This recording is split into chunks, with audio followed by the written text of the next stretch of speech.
Creo que hubiera sido muy diferente el futuro nuestro si no, en aquel momento, hace 15 o 16 años, no habernos subido a ese carro. En ese aspecto tengo la suerte de ser de los realmente fundadores. Creo que la primera reunión incluso que se hizo inherente a los remates, a la posibilidad de los remates virtuales, se hizo acá, para ver quién iba a manejar la parte tecnológica y demás. Se realizaron acá en el escritorio. Después la segunda fue en la Rural de Durazno, ya con un grupo más amplio de colegas. Y bueno, finalmente hicimos esa alianza con los argentinos, porque en aquel momento la verdad que las perspectivas de Plaza Rural eran más bien para vender ganado a través de internet. En aquel momento estaba abierta la frontera con Argentina, pero bueno, antes de iniciar el negocio se nos frustró por la caída de la aftosa. Y ahí fue donde empezamos a manejar la posibilidad de esa firma que se había formado para otra cosa, se manejara con el tema de los remates virtuales. En un principio con participación de algunas firmas argentinas, que después nosotros terminamos comprándole su cuota aparte, y bueno, y ahí se formó Plaza Rural con estas finalmente 16 firmas, de las cuales se han retirado 2 y otras se repartieron, y hoy en definitiva somos 13 o 14 firmas. Es el consorcio que vende el 52% del ganado que se vende en pantalla, por lo menos en el año pasado, y que tiene menos integrantes, o sea, tiene 13 o 14 firmas y ha vendido el 52% del total, que es lo que se comercializa en pantalla. Así que estamos contentos, es una empresa exitosa que ha tenido el enorme privilegio de contar con el apoyo en exclusividad del Banco de la República, con quien mantenemos una alianza estratégica, como se acostumbra a decir, y bueno, y donde permanentemente, gracias al esfuerzo de todos, pero en particular de algunos que han liderado un poco el consorcio, se han ido inventando cosas, como fue el tema de la preoferta. Eso lo percibimos en un viaje que hicimos algunos directivos a Paraguay. Allí vimos cómo los colegas operaban con un sistema que después nosotros acá le llamamos de preoferta, que consistía en eso. Los lotes, después de estar subidos a la web, la gente los revisaba y eventualmente hacía una preoferta y ya se arrancaba vendiendo, ¿verdad?, en la medida que fuera aceptada por el vendedor. Y así sucesivamente, los 6 meses para los vientres preñados, para los que tuvieran crédito en el Banco de la República. En fin, una profesionalización del equipo de inspectores, que con más de 3 millones de cabezas inspeccionadas, te imaginas que felizmente, si bien algunos han rotado, en general se han mantenido, han capitalizado mucha experiencia, prácticamente no existen reclamos a nivel de las ventas. Así que bueno, contento. Y ya con respecto más particularmente a este último año, bueno, fue un año en el cual creo que todo el mundo coincide en decir que la demanda por ganados de reposición superó a la oferta. Creo que ahí se dieron 2 cosas: algunos productores agrícolas que se pasaron a la ganadería y por lo tanto forzaron un poco la comercialización de haciendas para poblar esa parte que antes llevaban a la agricultura. Por otro lado, una situación forrajera muy buena, que ha hecho que aquel que tiene normalmente ganados de reposición para venderlos comercialice con cierta comodidad y más bien dándole kilos. Entonces, bueno, permanentemente la oferta fue menor que la demanda, y eso lo vimos en los remates feria, eso lo vimos a todo nivel. Incluso este año, hay un dato ahí para corroborar después, que nosotros veníamos vendiendo alrededor de 40.000 terneros anuales en Plaza Rural, y este año apenas vamos a superar los 30.000, lo cual seguramente la incidencia de la exportación en pie hace que mucho negocio se haga como negocio particular o directo, y no pase por el martillo, ¿verdad? Así que bueno, creo que ha sido un año bueno, un año en el cual mejoramos muchísimo el porcentaje de venta en los remates, superando prácticamente siempre el 90%. Hay otro dato que lo escuché de un compañero de Plaza que está más empapado en los números ayer, que decía que a pesar de haber tenido menos inscripciones que el año pasado, vendimos más cabezas, y bueno, eso se debe justamente a mejorar ese porcentaje sobre todo se daban los vientres preñados, ventas del 50%, 60%, y hoy normalmente superan el 80%. ¿Y cómo se ve el gordo este año, con las complicaciones que se han dado a nivel de la industria, de conflicto, con el tema climático? ¿Cómo entendés que es el cierre de este 2017? Yo creo que es, en alguna medida, enmarcado dentro de la realidad que se da siempre, de cuando llega la zafra hay mayor oferta, pero bueno, en este caso, sin ninguna duda, felizmente con una demanda importante que quedó demostrada la semana pasada cuando la industria faenó más de 56.500 cabezas, pero con el agravante que bueno, podríamos tener mejores valores si no hubiera sido porque bueno, ya llevamos 3 días de faena perdidas en plena zafra, que es mucha hacienda, y además la amenaza permanente de que en cualquier momento, hasta que no se solucione el tema con frigorífico Solís, puede aparecer un paro general de la industria, y eso permanentemente tiene en alerta a los compradores, y bueno, y van haciendo las compras en forma mucho más medida, mucho menos, más errática, digamos, porque no depende de ellos, ¿verdad? Pero bueno, creo que al día de hoy podemos decir que el mercado está estabilizado en entorno a 2.85, 2.90 para el novillo, y en el entorno de 2.70, de 2.75, 2.70 para la vaca, con un vaquillona que debe andar en los 2.80, 2.85. Y bueno, en la medida que se faena mucho, las entradas se acortan.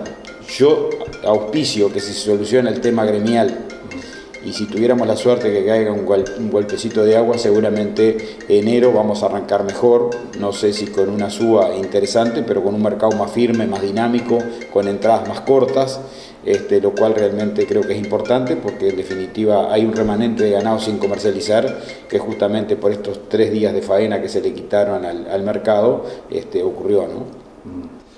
Bueno, un marco algo complejo, ¿no? Por el tema costo país, ¿no? Todo el mundo preocupado indudablemente por los altos costos de producción, ahora con estos anuncios del gobierno de ajuste tarifario a partir del 1 de enero. ¿Cómo ves el panorama donde los números son tan justos a nivel de la ganadería, ¿no? Y bueno, se ve con preocupación y con desazón, te diría, porque son cosas en las cuales uno no puede hacer mucha cosa, ¿viste? O sea, realmente tenemos un presidente de la República que se supone que es la autoridad máxima, y en la cual todos tenemos que especial respeto y credibilidad, que nos dice en mediados de septiembre que se está estudiando fuertemente para bajar las tarifas, y 1 mes y medio, 2 meses después sale un aumento que en muchos casos supera incluso la inflación, cuando aún directores de los entes autónomos dicen que de acuerdo a la performance de la empresa ha quedado con un superávit importante y permitiría un descuento en las tarifas, o sea, lo cual opera la razón del artillero. Los números no cierran y hay que hacerlos cerrar a costilla del contribuyente. Entonces, bueno, eso sumado a un dólar que está muy bajo y que todos aquellos que comercializamos nuestra producción en dólares y pagamos mucho de nuestros costos en pesos, realmente nos tiene ahogados. Y bueno, eso es lo que está pasando. Hoy tenemos el doble o más del doble que lo que es normal de cuentas cerradas a nivel bancario. Tenemos empresas quebradas, empresas en concordato, en concurso, que se han duplicado y más con respecto a años anteriores. Y bueno, y esto va a seguir así, desgraciadamente, porque hay gente que viene realmente muy desacomodada.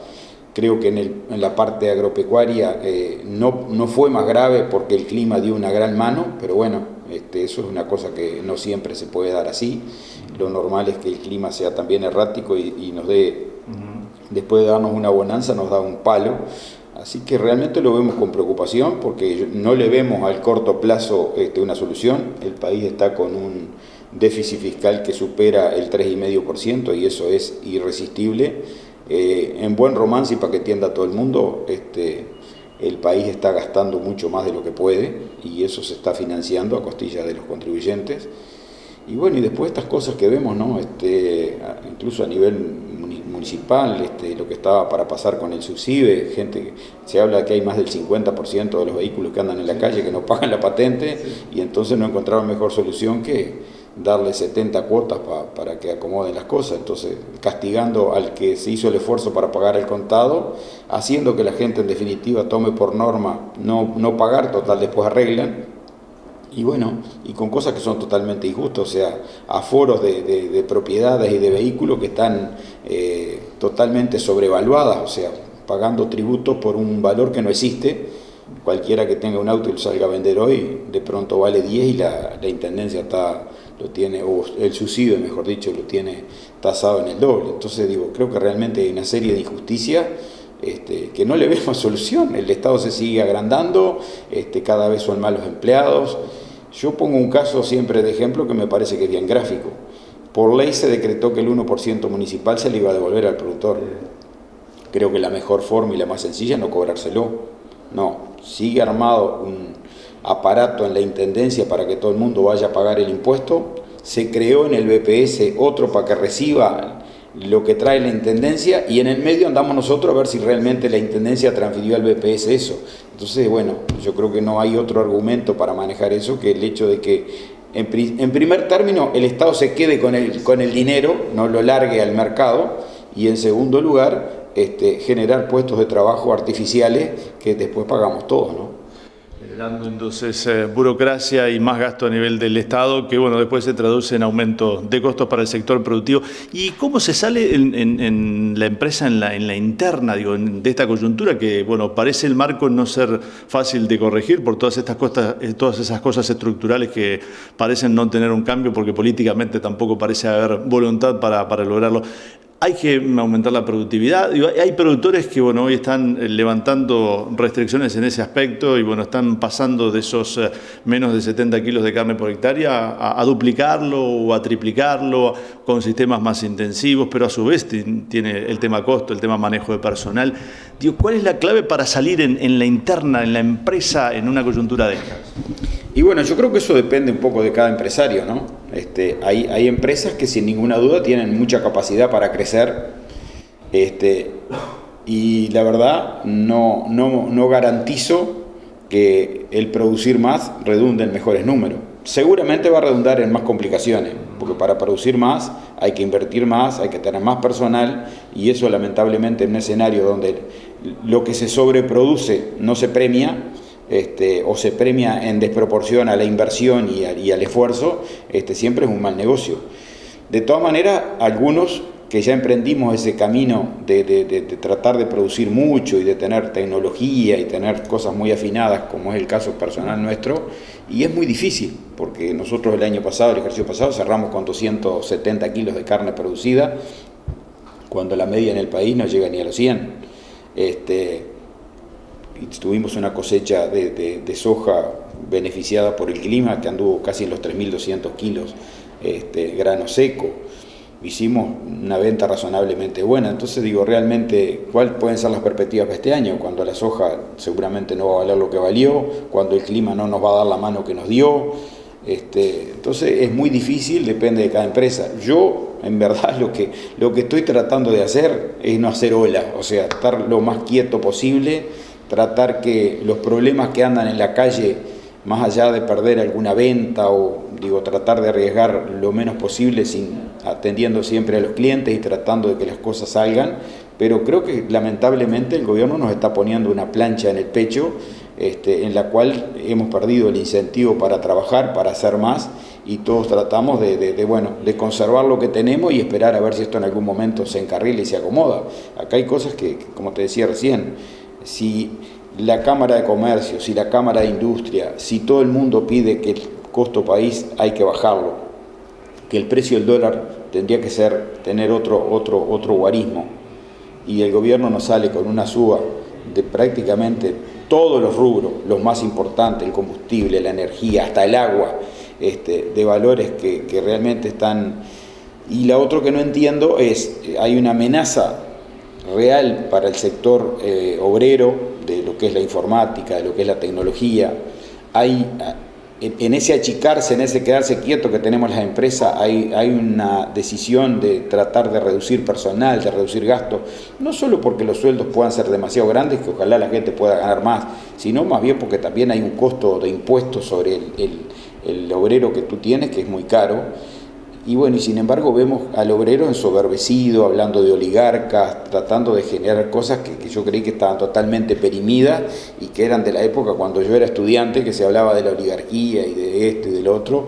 Hemos retrocedido, hay un enfrentamiento entre la patronal y el sindicato que es totalmente inadmisible, porque los empresarios no podemos existir sin los obreros o sin los empleados, y los empleados no pueden existir si no hay empresa. Entonces, digo, realmente me parece que, y en una situación así de cierto riesgo, una situación en la cual por distintos motivos se ve comprometido el empleo, creo que lo mejor que podría pasar es que las aguas se calmen. O sea, creo que hay un momento para todo, creo que todavía hay mucha injusticia, pero también vemos que, queriendo corregir algunas injusticias, no se ha logrado, porque en definitiva sigue habiendo gente en situación de calle, seguimos teniendo una educación espantosa, seguimos teniendo un gran porcentaje de la ciudadanía joven que no termina los estudios, y que creo que esto lamentablemente va a ser peor, porque toda esta generación que se ha criado en estas condiciones, muy allegados a la droga, muy allegados a la pérdida de hábitos de trabajo, muy pegados a la pérdida de códigos, estos van a ser los que en definitiva van a ser el futuro casi inmediato. Entonces, si a lo que ya estamos viviendo le agregamos una falta de cultura, una falta de apego al trabajo, una falta de compromiso, la verdad veo que mi querido Uruguay va por mal camino, ¿no? Gracias, Walter, y buen comienzo del 2018. Bueno, gracias, Alberto. Lo más importante es que podamos tener salud y que Dios nos dé la oportunidad de seguir trabajando. Vamos a seguirla peleando, pero ya te digo, con un peso sobre los hombros muy importante por nosotros y por la gente que nos acompaña.